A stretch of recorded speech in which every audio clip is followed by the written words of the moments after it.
Et je voudrais vous donner la continuité de ce que j'ai commencé la semaine passée sur le salut. Qu'est-ce que c'est vraiment le salut en Jésus-Christ? Donc Éphésiens 2, 1. Donc tout ce passage, on va lire jusqu'au verset 10. Tout ce passage, c'est vraiment la définition biblique du salut. C'est-à-dire, c'est Dieu, par le Saint-Esprit, qui s'est exprimé pour nous dire qu'est-ce que c'est le salut. Donc il y a ce que nous avons fait du salut. Nous, les évangéliques, on pense que la tradition, c'est que les catholiques. Donc les catholiques, avec leur tradition, ils sont dans l'erreur. Mais on a développé de nombreuses traditions aussi. Et qui ne sont plus tout à fait calées sur la parole. Donc on va oublier nos traditions et on va voir qu'est-ce que Dieu dit lui-même et comment il définit le salut. Quant à vous, Éphésiens 2, 1, quant à vous, vous étiez morts à cause de vos fautes et de vos péchés que vous pratiquiez autrefois. Alléluia, c'est tellement puissant.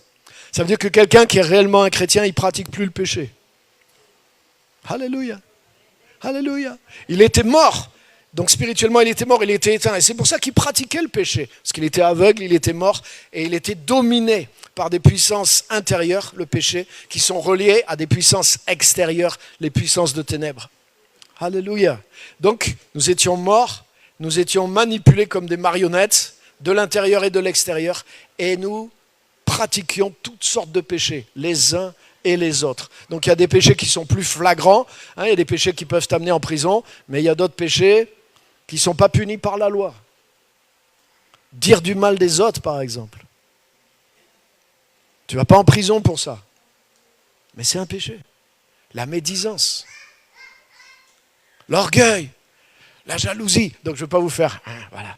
Mais c'est pour vous dire que... il y a des choses qui sautent aux yeux. Alors donc oui, il y a une tradition qui a dit il y a les 7 péchés capitaux. Oubliez tout ça.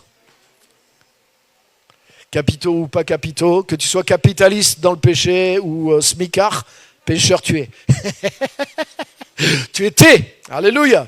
Mais quand tu es en Christ, quant à vous, vous étiez morts, c'est puissant parce que c'est fini, à cause de vos fautes et de vos péchés que vous pratiquiez autrefois, conformément à la façon de vivre de ce monde. Alléluia. Conformément au prince de la puissance de l'air, voyez, de l'esprit qui est actuellement à l'œuvre parmi les hommes rebelles. Nous tous aussi, nous étions de leur nombre. Notre conduite était dictée par les désirs de notre nature propre, puisque nous accomplissions les volontés de la nature humaine et de nos pensées, et nous étions, par notre condition même, destinés à la colère, tout comme les autres. Mais Dieu est riche en compassion, à cause du grand amour dont il nous a aimés, nous qui étions morts en raison de nos fautes, il nous a rendus à la vie avec Christ. C'est par grâce que vous êtes sauvés. C'est ce qu'on a vu la semaine dernière. Donc être sauvé, ça veut dire être sauvé de la condition dans laquelle nous étions. Nous étions dans les ténèbres, nous étions morts, nous étions dans le péché et nous pratiquions les péchés à cause de ce que nous étions. Mais Dieu qui est riche en amour et en miséricorde, il nous a ramenés en Jésus-Christ de la mort à la vie avec lui et il nous a ressuscités ensemble. Donc être sauvé, ça veut dire que je suis passé de la mort à la vie. Je suis passé d'un état de pécheur à un état de juste et de saint. Et ce n'est pas moi qui l'ai fait. C'est par grâce que j'ai été sauvé.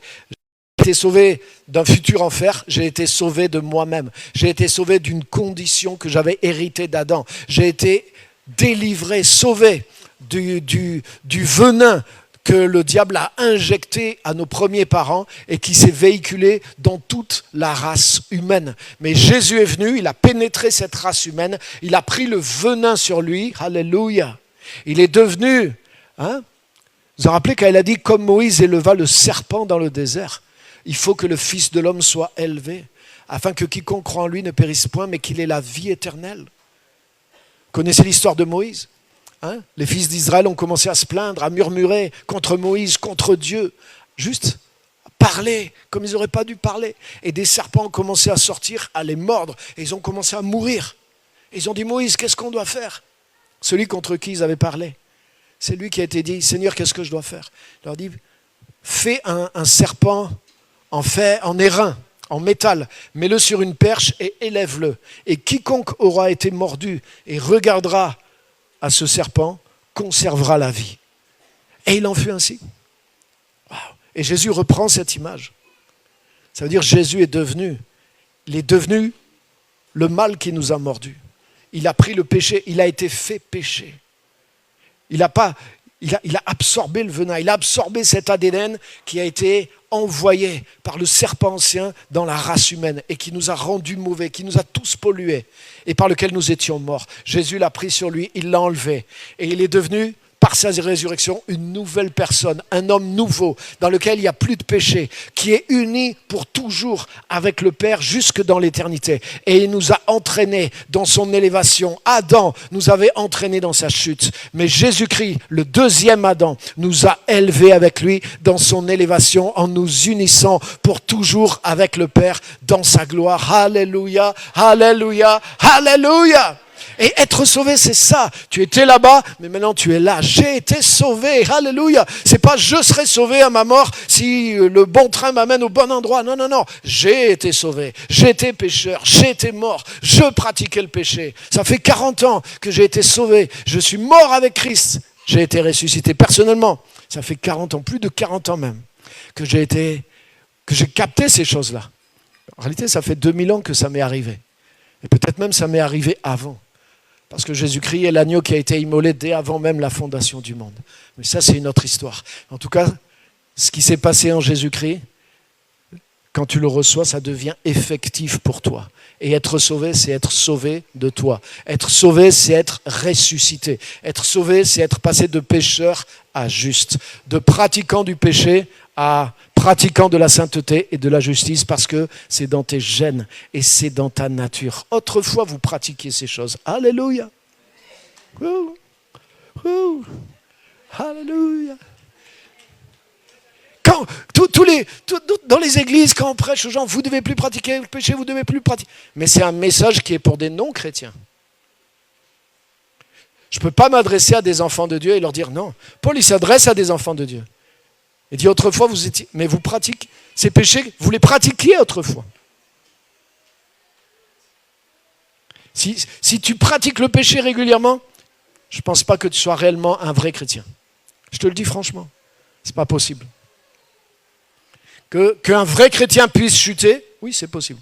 Qu'un vrai chrétien puisse avoir des erreurs, et c'est possible. Mais il peut se relever facilement et retrouver la domination sur le péché. Qu'un jeune chrétien qui ne sait pas encore comment marche sa Ferrari, il ait du mal un peu à s'en servir et qu'il tombe un peu parce qu'il a encore toutes sortes de choses un peu présentes dans ses pensées, sa mémoire, c'est possible, on va l'aider. C'est pour ça qu'il faut t'affermir quand tu es chrétien. C'est pour ça que tu dois venir à l'église, venir dans les cellules, faire l'université de la vie, rester avec des chrétiens solides. Alléluia. Ouvrir ton cœur, aller au fond des choses. Mais dès que tu vas être affermi, mais tu vas vivre en domination sur ces choses-là. Parce que tu as été sauvé. Tu es sauvé du péché. Tu es mort. Tu étais mort et tu as été ressuscité. Et c'est ce qu'on a vu la semaine dernière. Non seulement tu as été ressuscité, mais tu as été assis avec Jésus-Christ à la droite du Père dans les lieux célestes. Ouh. Ouh. C'est écrit. C'est là qu'il faut de la foi. C'est là qu'il faut la métanoïa. Jésus a dit, passez par la métanoïa, parce que le royaume de Dieu s'est approché de vous, et croyez à la bonne nouvelle. Alléluia. La bonne nouvelle, c'est ce que Dieu a fait pour nous. La mauvaise nouvelle, c'est ce que la religion nous demande de faire pour pouvoir essayer de nous élever vers Dieu. Ça ne marche pas. Dieu nous a envoyé Jésus, et Jésus nous a envoyé prêcher la bonne nouvelle. Et il a dit, cette bonne nouvelle, elle est tellement énorme en fait, qu'il faut que votre intelligence soit renouvelée pour que vous la croyiez et que vous puissiez la saisir. Alléluia. Que Dieu m'aime au point que Jésus soit mort pour moi, c'est difficile à accepter. Quelque part. Mais qui suis-je ? Mais c'est la réalité. Mais Jésus n'est pas simplement mort pour mes péchés. Jésus est mort pour changer ma nature. Alléluia. Jésus est mort et ressuscité pour que je ressuscite en lui dans une vie nouvelle, gratuitement.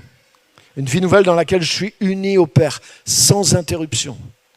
Jésus-Christ, une fois ressuscité, il ne mourra plus jamais. Plus jamais, Il aura besoin de venir prendre le péché sur lui. Il l'a fait une fois pour toutes. Mais maintenant qu'il vit pour Dieu, c'est continuel, c'est éternel. La Bible dit de même. Considérez, prenez en compte le fait que vous aussi, vous êtes morts au péché en Jésus-Christ, une fois pour toutes, mais que maintenant vous êtes ressuscités avec lui et en lui. Et donc que vous vivez en lui comme lui vit dans le Père, d'une manière ininterrompue. Alléluia. Mais quand tu commences à croire ça, et à le réaliser, à le repasser dans ton cœur, ça change ta vie chrétienne. Alléluia. Quand j'étais jeune chrétien, on m'a enseigné la théorie des déserts. Je ne sais pas si vous avez entendu cette théorie. La théorie des déserts qui dit que des fois, Dieu te coupe de sa présence. Ou que tu ne sais pas pourquoi, il y a des interruptions, tu vois.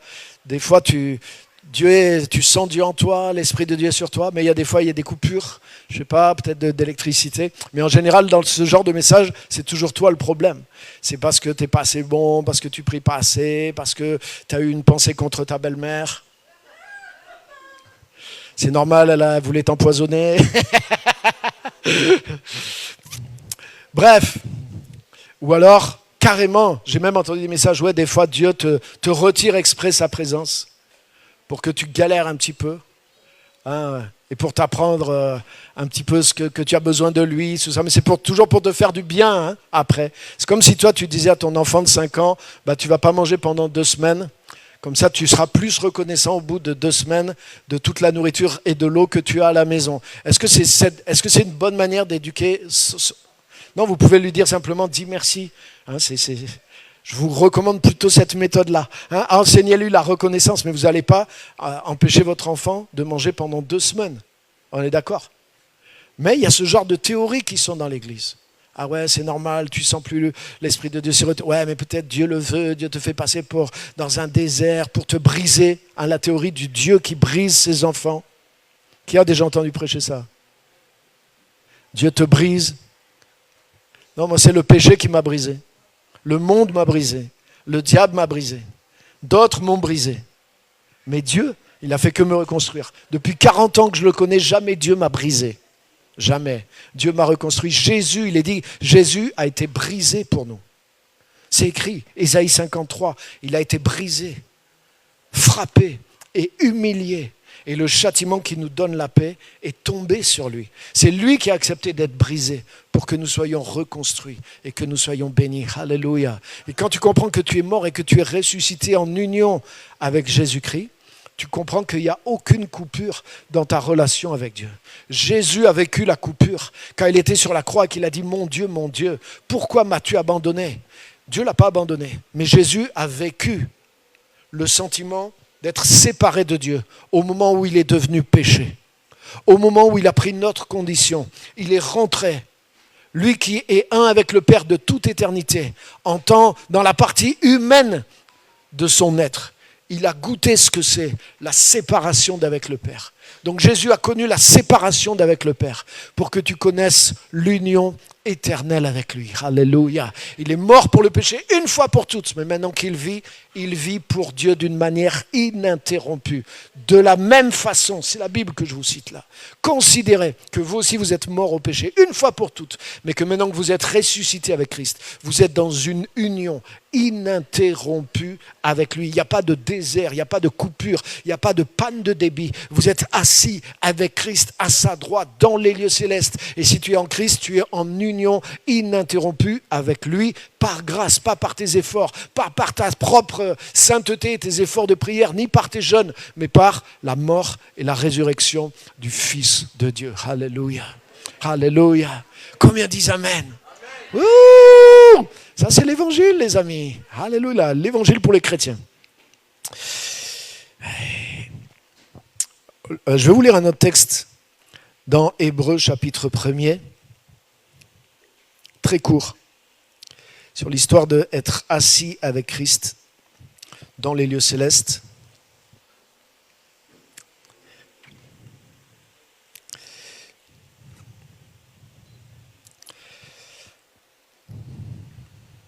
À partir du verset 1er, Hébreux 1:1.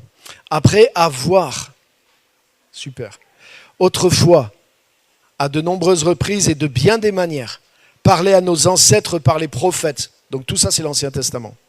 Dieu, dans ces jours qui sont les derniers, nous a parlé par le Fils. Il l'a établi héritier de toutes choses. Et c'est par lui aussi qu'il a créé l'univers. Le Fils est le reflet de sa gloire et l'expression de sa personne. Il soutient tout par sa parole puissante. Maintenant, écoutez bien. Après avoir accompli la purification de nos péchés, il s'est assis à la droite de la majesté divine dans les lieux très hauts. Vous voyez ? Ça veut dire qu'est-ce qui est la base finalement de son trône ? C'est d'avoir accompli la purification de nos péchés. Après avoir accompli la purification de nos péchés, il a enlevé nos péchés et le péché lui-même, il nous a purifiés. Voici l'agneau de Dieu qui enlève le péché du monde. Waouh! Par ce Fils, Dieu a créé l'univers. Imagine, c'est Jésus qui a créé l'univers, chose visible, chose invisible. Et quand Jésus s'est fait homme, il est rentré dans l'univers qu'il a créé pour modifier quelque chose qui avait été modifié. Le péché est rentré dans l'être humain. Jésus, qui est le maître du jeu, est rentré dans le jeu pour enlever le péché du monde. Et après avoir purifié l'humanité de son péché, il s'est assis pour régner à la droite de la majesté divine dans les lieux très hauts. Et il nous a ressuscités et fait asseoir avec lui. Donc tu sais sur quoi tu es assis ? Tu es assis sur la purification de tes anciens péchés et de ta nature du péché. Donc en tant que chrétien, tu n'as pas à lutter contre la vieille nature. En tant que chrétien, tu ne dois pas rester dans une lutte incessante avec le péché, parce que tu es en train de te battre contre un adversaire qui était celui de Jésus. Donc va pas aller chercher celui que Jésus a mis KO. Jésus a prévu mieux pour toi. Et ton salut, c'est justement ça. Ton salut, ce que tu dois comprendre, c'est que le salut, c'est que tu étais mort. Tu ne pouvais pas vaincre. C'est ce péché qui t'avait vaincu. Tu étais dans les fautes et dans la mort spirituelle. Mais par son amour, il t'a ramené de la mort avec lui. Il t'a ressuscité dans la personne de Christ et il t'a fait asseoir avec lui dans les lieux célestes. Et là où Jésus est assis, il est assis après avoir fait la purification de nos péchés. Donc cette histoire de péché, elle est en dessous de moi. Pas à cause du combat que j'ai mené, mais à cause du combat que Jésus a mené pour moi. Jésus était sans péché. Jésus était Dieu de toute éternité. Il n'avait pas besoin de se battre contre le péché. Donc si Jésus est devenu un homme pour vaincre le péché, ce n'est pas pour lui qu'il l'a fait, mais c'est pour nous. Et si Jésus est ressuscité en tant qu'homme pour s'asseoir à la droite de Dieu, au-dessus, après avoir fait la purification du péché, ce n'est pas pour lui. Il était déjà. Il était avec Dieu. La parole était Dieu. La parole était face à face avec Dieu, littéralement. Alléluia. Ce n'est pas pour lui. Lui, il est revenu là où il était avant. Mais il est revenu en tant qu'homme. Alléluia. Avant que Jésus descende, Jésus était esprit. Il était la parole. Mais Jésus est revenu en tant qu'homme s'asseoir là où il était avant, mais en tant qu'homme. Donc il nous a amenés avec lui. Il a racheté notre condition. Il a sauvé notre condition. Donc toute cette histoire du péché, tu sais quoi ? C'est en dessous de moi. Pas à cause de ce que j'ai fait. Pas parce que j'ai une grande discipline de sanctification. Non, j'ai un sauveur parfait qui s'est fait homme pour moi et qui a été ressuscité pour moi et qui m'a ressuscité avec lui et en lui. Dans sa victoire qu'il a accomplie en triomphant du péché, de la mort et de Satan, une fois et une bonne fois pour toutes. Alléluia. Amen, amen, amen, amen, amen, amen, amen, amen. Et amen. Wouh! Donc être sauvé, ça veut dire c'est ça, j'ai traversé la mer Rouge, j'ai traversé le Jourdain en même temps avec Jésus et il m'a fait asseoir là. Alléluia. Alléluia. Tu as reçu beaucoup plus que le pardon de tes péchés. J'ai reçu non seulement le pardon, mais j'ai reçu la délivrance de la nature du péché. J'ai été recréé en Jésus-Christ, c'est ce qu'on va lire. J'ai été recréé. Ce n'est pas mon ancien qui a été lavé. Beaucoup de chrétiens, ils pensent on a été pardonné, on a été lavé par le sang de Jésus, mais ils voient toujours comme si c'est l'ancienne nature qui a pris un coup de Karcher et que maintenant il faut qu'ils fassent très attention de ne pas se tacher et de se laver eux-mêmes et sans arrêt de se confesser Alors bien sûr, nous les évangéliques, on est meilleurs que les autres, on ne se confesse pas aux prêtres, mais on se confesse à Dieu. Ah, on est meilleurs, on a tout compris. Mais on vit toujours dans cet état d'Adam qui confesse sans arrêt ses péchés. Parce qu'on pense qu'on est toujours pécheur. Et que si jamais notre robe n'est pas assez propre, on n'ira pas au ciel. Parce qu'on ne comprend pas ce que c'est le salut. Vous voyez ? Ça là, toute cette vision-là, c'est une vision tordue. La réalité, moi je vous encourage, imprégnez-vous de ces choses-là. Imprégnez-vous de Éphésiens 2, 1 à 10. Jusqu'à ce que ça soit votre mentalité. Le salut, c'est ça. J'ai été sauvé de la condition du péché. J'ai été ressuscité, assis avec Christ. Et Christ s'est assis après avoir accompli la purification du péché. Donc si je suis assis avec Christ, ça veut dire que la question de la purification de mes péchés, elle est accomplie, elle est derrière moi. Alléluia. Être assis dans la Bible, ça veut dire que c'est non seulement le lieu du gouvernement, mais c'est le lieu du repos aussi. Ça veut dire que l'œuvre étant accomplie, après avoir accompli la purification du péché, ici assis. Quand tu restes debout, c'est que le travail n'est pas fini. Dans l'Épître aux Hébreux, chapitre 9 et 10, il est dit que dans l'Ancienne Alliance, les sacrificateurs, ils se tiennent debout et ils offrent sans arrêt les mêmes sacrifices qui ne peuvent jamais enlever les péchés. Et il est dit qu'à l'opposé, le Christ, lui, après avoir offert un seul sacrifice, il s'est assis à la droite de Dieu pour toujours. Alléluia. Les sacrificateurs de l'Ancien Testament, l'image, ils sont toujours debout en train de sacrifier parce que ça ne peut pas accomplir. Mais Jésus, il a offert un seul sacrifice et il s'est assis ensuite. Une fois pour toujours, tu te rappelles une des dernières paroles de Jésus sur la croix, il a dit « Tout est ». Et une fois que tout est accompli, il a rendu l'esprit. Wow. Jésus maîtrisait même son dernier souffle. Jésus maîtrisait même sa propre mort. Tout est accompli, il rendit l'esprit. C'est comme s'il a rendu les clés. J'ai plus besoin d'être sur terre. Plac. Et il est mort.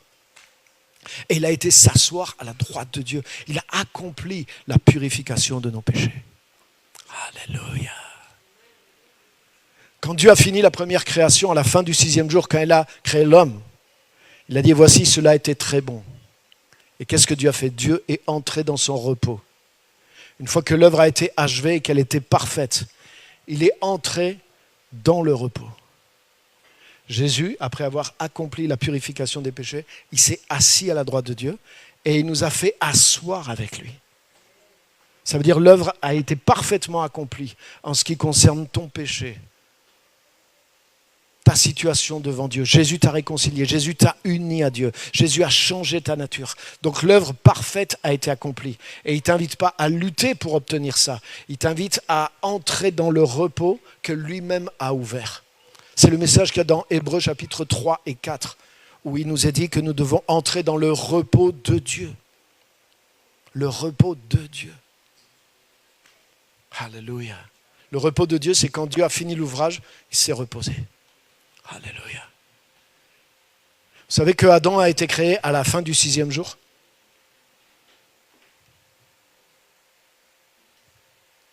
Qui c'est qui connaît l'histoire de Genèse 1 ?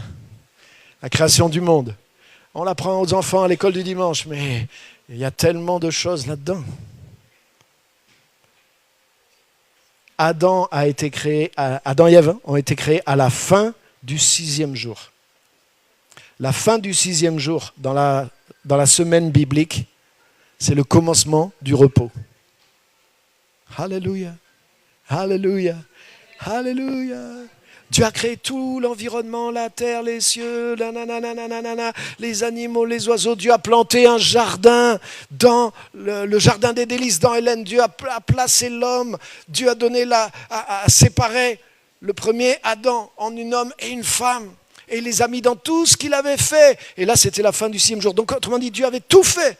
Et il les a placés dans quelque chose qui était accompli. Dieu n'a pas créé Adam à la fin du 5e jour. Il lui a dit, tu vas m'aider pour labourer. Ou tu vas m'aider pour planter le jardin d'Éden. Non, tout était prêt. Et il l'a placé la fin du 6e jour. Et Dieu est entré dans son repos. Et le but, c'était que l'homme rentre dans son repos avec lui. Alléluia. Qui profite de ce que Dieu avait accompli. Et tout le mystère de l'évangile, il est là. Alléluia. C'est pour ça que si tu lis aussi Genèse 1, tu vas remarquer quelque chose de bizarre. C'est que le premier jour a eu une fin. Il y eut un soir, il y eut un matin, ce fut un premier jour. Le deuxième jour a eu une fin. Il y eut un soir, il y eut un matin, ce fut le deuxième jour. Mais le septième jour n'a jamais eu de fin.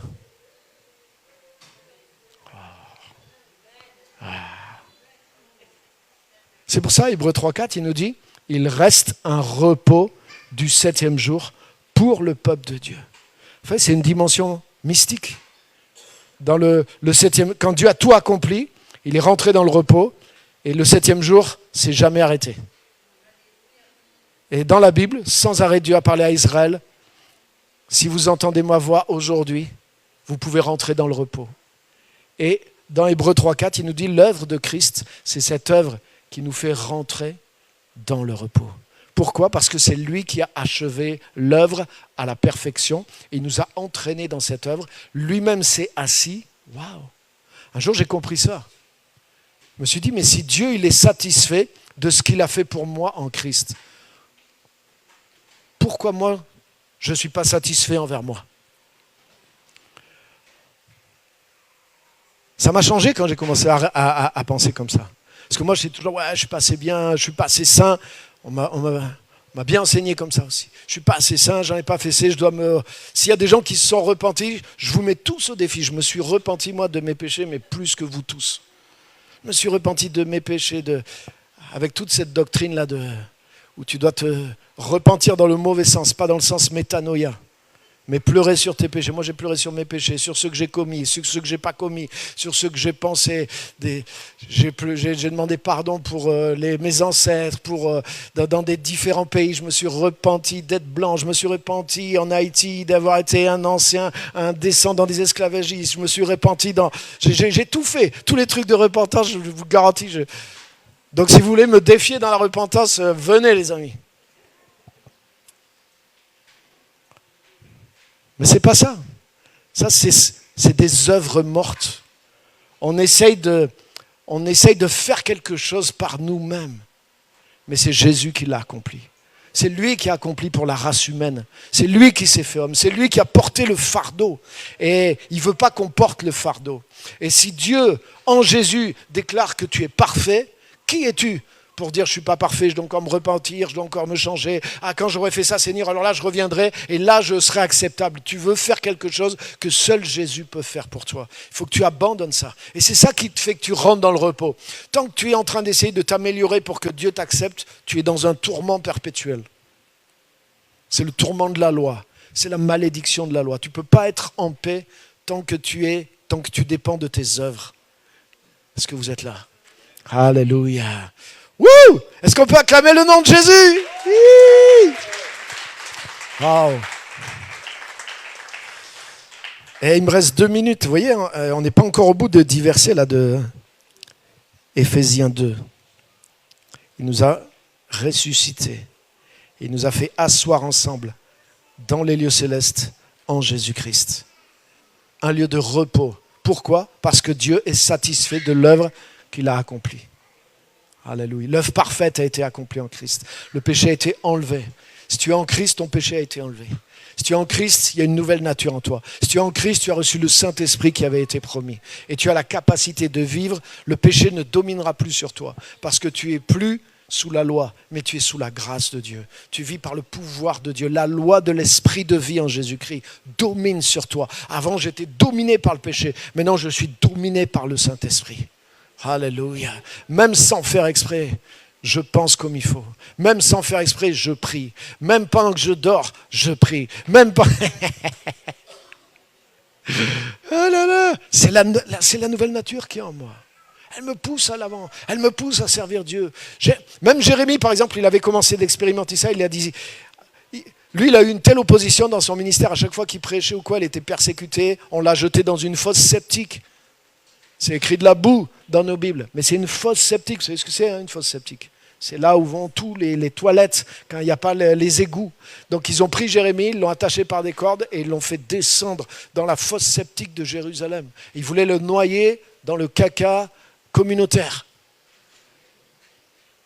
Donc Jérémie, au bout d'un moment, il lui arrivait que des trucs comme ça. Il a commencé à dire, Seigneur, mais ça devient compliqué de prêcher ta parole. Donc il a dit, je vais un petit peu calmer le jeu parce que Ça sent plus bon dans ma maison, ma femme, elle n'aime pas mon nouveau parfum. Et il a dit, donc j'ai dit, ouais Seigneur, je vais m'arrêter. Et il le dit dans son livre. Il a dit, mais quand j'ai commencé à faire ça, c'est comme s'il y avait un feu qui brûlait à l'intérieur de moi, qui brûlait jusque dans mes os. Et je ne pouvais pas contenir ce feu. Et c'est plus fort que moi. Je suis allé encore prêcher. Je suis allé encore annoncer, même si ça mène des tuiles, mais je ne peux pas contenir ce feu. C'est parce que c'est quelque chose qui est à l'intérieur de moi. Alléluia. Alléluia. Et c'est ça la vie de Jésus-Christ. Ce n'est pas quelque chose que tu t'imposes de l'extérieur et à laquelle tu dois te conformer. Mais c'est une vie nouvelle qui vient à l'intérieur et par laquelle tu es transformé. Alléluia. Alléluia. C'est ça être sauvé. Waouh. Verset 6, il nous a ressuscités et fait asseoir avec lui dans les lieux célestes en Jésus-Christ. Il a fait cela. T'as vu, c'est lui qui a fait cela. Afin de montrer dans les temps à venir combien nous sommes saints, nous les évangéliques. Et en plus, nous parlons en langue. Donc combien nous sommes meilleurs que tous les autres chrétiens. C'est pas ça? Même en français courant? Même traduction charismatique évangélique? Eh non, il a fait cela afin de montrer dans les temps à venir l'infinie richesse de sa grâce, par la bonté que lui a manifestée envers nous en Jésus-Christ. Vous savez, personne ne va se vanter de sa sainteté, personne ne va se vanter, personne ne va polluer l'atmosphère avec son propre mérite et son propre orgueil, parce que c'est vraiment Jésus qui nous a sauvés de la manière dont nous sommes en train de parler. Alléluia. Alléluia. Mais du coup, nous sommes bien sauvés. Amen. Hein? Vous savez, s'il y a 0,0001% de ce salut qui vient de moi, alors ça va m'empêcher d'être dans le repos. Mais j'étais bien sauvé, j'étais mort. C'est ce que j'ai dit l'autre fois. Hein? Un mort, il ne peut rien faire pour s'aider lui-même. Nous étions morts. Vous avez vu, ça commence le salut par nous étions morts. Dieu veut nous dire, non, tu es pour rien. Et il t'a ressuscité. Alléluia. Donc le mérite, c'est pas ta foi, c'est pas tes prières, c'est pas parce que tu as accepté Jésus, c'est pas parce que tu as combattu. Non. Jésus a combattu pour toi. Alléluia. Le salut, c'est 100% grâce. 100%, tu peux l'écrire S-A-N-G aussi. 100% grâce. En effet, c'est par la grâce, verset 8, que vous êtes sauvés. T'as vu? Par le moyen de la foi, et cela ne vient pas de vous. Même la foi par laquelle tu es connecté à la grâce, ça vient de Dieu. Tu es sauvé par grâce, par le moyen de la foi, mais cela ne vient pas de toi. Ce n'est pas ta foi qui te sauve, c'est la grâce qui te sauve. Et elle te sauve par la foi qu'elle te communique. Quand tu entends le message de Jésus, la foi vient dedans. La foi vient quand tu entends la parole de Dieu. Alléluia, ce n'est pas ma foi. Hein? L'être humain est tellement porté sur ses œuvres qu'on a fini par faire de la foi une œuvre, surtout dans nos milieux. On dit, le salut est par la foi, la guérison est par la foi, la prospérité est par la foi, le baptême du Saint-Esprit est par la foi. La foi, j'ai entendu prêcher, la foi c'est la monnaie du royaume de Dieu. Donc si tu payes avec ta foi, tu reçois les choses. Mais quand tu commences à dire les choses comme ça, la foi devient une œuvre. Il faut que j'ai la foi, il faut que je paye par ma foi. Ça y est, c'est une forme subtile d'œuvre morte. Non. Jésus, il est l'auteur de la foi et celui qui l'amène à la perfection. Hébreux 12:2. La foi, c'est un fruit de l'esprit. Galates 5:22, traduit par fidélité. Pistis en grec, qui est traduit par foi aussi. Romains 12, Dieu a donné à chacun une mesure de foi. Alléluia. 1 Pierre chapitre 1, à vous tous qui avez reçu une foi du même prix que la nôtre, qui avez reçu en partage du même prix que la nôtre. L'apôtre Pierre, qui dit aux chrétiens, vous tous, vous avez reçu en partage une foi de la même valeur que la nôtre. Wow. Quand j'ai compris ça, j'ai arrêté de me dire c'est parce que j'ai pas assez de foi que j'ai pas ceci, que j'ai pas cela. C'est faux. J'ai été béni en Jésus-Christ de toutes les bénédictions. La foi, j'ai la foi parce que Dieu est en moi. J'ai la foi, l'esprit de foi est en moi. J'ai la foi, Dieu m'a donné comme à tous une mesure de foi. Alléluia. J'ai la foi parce que la foi vient quand j'écoute la parole de Dieu. J'ai la foi parce que la foi est un fruit de l'esprit. Alléluia. Je ne produis pas la foi. Dieu produit la foi en toi quand tu entends la bonne nouvelle de l'évangile. Wow. Alléluia. Donc même la foi par laquelle tu reçois la grâce, c'est un don de Dieu. Wow. All inclusive. C'est par la grâce que vous êtes sauvés par le moyen de la foi. Cela ne vient pas de vous. T'as vu? Même la foi, cela ne vient pas de vous. C'est le don de Dieu. Wow. Ce n'est pas par les œuvres afin que personne ne puisse se vanter. En réalité, c'est lui qui nous a fait. Nous avons été créés en Jésus-Christ pour des œuvres bonnes que Dieu a préparées d'avance afin que nous les pratiquions. Ça sera le message de la prochaine fois. Mais tu as vu, il n'a pas parlé du ciel, il n'a pas parlé de l'enfer. Il parle du salut. Hein, c'est par grâce que vous... Plusieurs fois, il définit le salut. Il ne mentionne ni le ciel ni l'enfer. Ça ne veut pas dire que ça n'existe pas. Hein. Ça ne veut pas dire que, bien sûr, le salut touche ça, mais le salut n'est pas centré sur ça. Le salut, il est centré sur ça. Alléluia. Alléluia. Imagine, tu as cette vision du salut, je vais aller au ciel, je ne vais pas aller en enfer, et toute ta vie, tu es là à te tenir avec ça, avec ta loi, avec tes petits commandements évangéliques. Et puis quand tu vas arriver au ciel, que Saint-Pierre va t'ouvrir les clés, ça sera moi encore. Je vais t'ouvrir la porte. Pasteur, tu es encore là, mais Saint-Pierre, tu ne savais pas que c'était moi. Et je vais te dire, tu sais quoi? Pendant toute ta vie sur terre, tu pouvais vivre ressuscité. Tu pouvais vivre assis avec Christ dans les lieux célestes. Tu n'avais plus à t'occuper du péché, Jésus l'avait réglé. Tu n'étais pas sauvé par les œuvres, mais tu étais sauvé du péché, pas par les œuvres, mais pour des œuvres que Dieu avait préparées. Non pas pour que ces œuvres rajoutent du bonus à ton salut. Tu as été parfaitement sauvé, accepté, aimé, agréé. Mais à cause de la nouvelle nature que tu avais, à cause de l'autorité que tu avais, à cause du pouvoir de Dieu en toi, tu pouvais accomplir quelque chose de significatif pendant ta vie sur la terre, qui allait transformer le monde et la vie de quantité d'autres personnes. Donc, au lieu d'avoir peur de « je vais aller au ciel, je vais aller en enfer » et de passer toute ta vie là-dedans, tu pouvais accomplir quelque chose de puissant pendant ta vie sur terre. Tout ça parce que tu n'as pas compris vraiment ce qu'était le salut. C'est pour ça que Dieu te donne une deuxième chance aujourd'hui. Il t'a renvoyé sur terre avant ce grand jour pour que tu écoutes le message de Saint-Pierre qui te donne les clés, non pas du paradis, mais les clés d'une vie nouvelle en Jésus-Christ. Que Dieu te bénisse.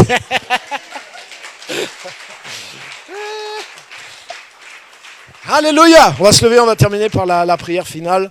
Est-ce qu'il y a des gens sauvés ici? Est-ce qu'il y a des gens ressuscités? Assis avec Christ dans les lieux célestes?